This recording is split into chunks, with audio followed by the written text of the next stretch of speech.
Hello കണ്ണ. ആ എന്തായടാ, അവള് വീണോ? വീണു. അവളല്ല, ഞാൻ. അയ്യോ, എന്തു പറ്റി? നീ ഒന്നും അറിഞ്ഞില്ലല്ലോ? ഇല്ല. എടാ, അവനെ കൊല്ലാതെ രക്ഷയില്ലടാ ആ മാർഗോയെ. അവൻ നിഴല് പോലെ അവളുടെ പിന്നാലെ നടക്ക. അവൻ മാത്രമല്ല, അവന്റെ ആ കൂട്ടുകാരനും. എടാ, മാർക്കോയുടെ കാര്യമാണോ നീ പറയുന്നേ?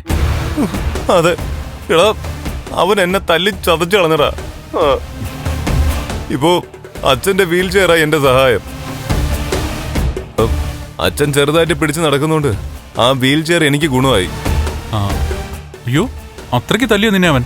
തല്ലിയുടെ കണ്ണാ, തല്ലി. എന്റെ കാലും കയ്യും ഒക്കെ അവൻ തല്ലി ഓടിച്ചു. ഓ, ഇനി എല്ലാം ഒന്ന് നേരെ അവൻ കുറച്ച് ദിവസം പിടിക്കും. കൊന്നില്ല, അത് തന്നെ ഭാഗ്യം. എടാ കണ്ണാ, ഞാൻ നിന്നോടൊരു കാര്യം പറയാം. നിന്നോടിപ്പോഴും മാർക്കോയ്ക്ക് വലിയ വെറുപ്പൊന്നും ഇല്ലല്ലോ?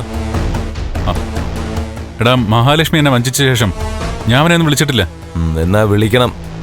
ഇപ്പോഴല്ല, ഞാനൊന്ന് എഴുന്നേറ്റ് നടക്കാറായിട്ട്. എന്നിട്ട് സ്നേഹത്തോടെ അവനെവിടെയെങ്കിലും വിളിച്ചു നിർത്തണം. എന്നിട്ട് ആ സമയത്ത് മറഞ്ഞു നിന്ന് അവനെ ഞാൻ വെടിവെച്ച് വീഴ്ത്തിക്കോളാം. അങ്ങനെ അവനെ കൊല്ലാൻ പറ്റൂ. അത് നല്ല ഐഡിയ. അതിനുള്ള സാഹചര്യം ഞാൻ ഒരുക്കി തരാടാ. നീ ധൈര്യമായിട്ടിരിക്കും. ശരി കണ്ണാ. കുറച്ച് പൈസ എന്റെ അക്കൗണ്ടിലേക്ക് ഇടുവോ? ഓ, അതിനെന്താ, ഇപ്പൊ തന്നെ ഇട്ടേക്കാം.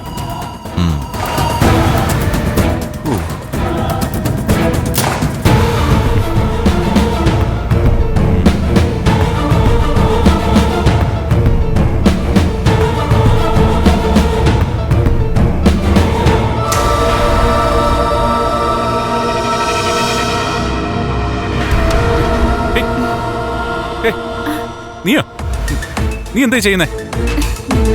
കണ്ണേട്ടന്റെ ചുമലില് ഞാനൊന്ന് മസാജ് ചെയ്യാന്ന് വിചാരിച്ചു. വേണ്ട. അതെന്താ അങ്ങനെ? എന്റെ ചുമലാകെ വേദനയാ. എന്നാ പിന്നെ ഉറപ്പായി മസാജ് ചെയ്യണം. അത് ശരിയാവില്ല സ്വാതി. അങ്ങനെ ചെയ്തു കഴിഞ്ഞാല് ചിലപ്പോ ഗുണത്തെക്കാളേറെ ദോഷം ചെയ്യും. ഇനി തോമസ് സാറിന്റെ വീട്ടിൽ പോകുമ്പോ അദ്ദേഹത്തെ കൊണ്ടൊന്ന് തടവിക്കണം. അദ്ദേഹം അങ്ങനെ തന്നെയാ പറഞ്ഞേ. കാലിനോ കൈക്കോ എന്തെങ്കിലും വേദന തോന്നിയാലും കുഴമ്പട്ടൊന്നും തടവരുതെന്ന്. അതുകൊണ്ടൊന്നും വേണ്ട. എന്നാ ശരി. അല്ല, മേഘേട്ടന്റെ കാര്യമൊക്കെ അറിഞ്ഞായിരുന്നല്ലോ കണ്ണേട്ടാ? ഇപ്പഴാ അറിഞ്ഞേ. നിങ്ങൾ നേരത്തെ അറിഞ്ഞായിരുന്നോ? ഞങ്ങൾ ഇപ്പൊ അറിഞ്ഞതേ ഉള്ളൂ. ഇപ്പൊ അവനെ ഞാൻ വിളിച്ചേ. എന്ത് ചെയ്യാനാ കണ്ണേട്ടാ? അവളെ എന്നേക്കുവായി കണ്ണേട്ടൻ ഇന്ന് വേർപിരിക്കാനാ മേഘേട്ടൻ നോക്കിയത്. അവിടെയും ദൈവം മുഖം തിരിഞ്ഞ് നിന്ന് കളഞ്ഞു.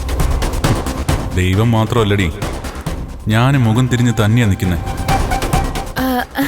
കണ്ണേട്ടന് കുടിക്കാൻ എന്തെങ്കിലും വേണോ? ഒന്നും വേണ്ട. അങ്ങനെ പറഞ്ഞ പറ്റില്ല. ഞാനേ നല്ല ഏലക്കായൊക്കെ ഇട്ട് ഒരു മസാല ചായ കൊണ്ടുവരാം.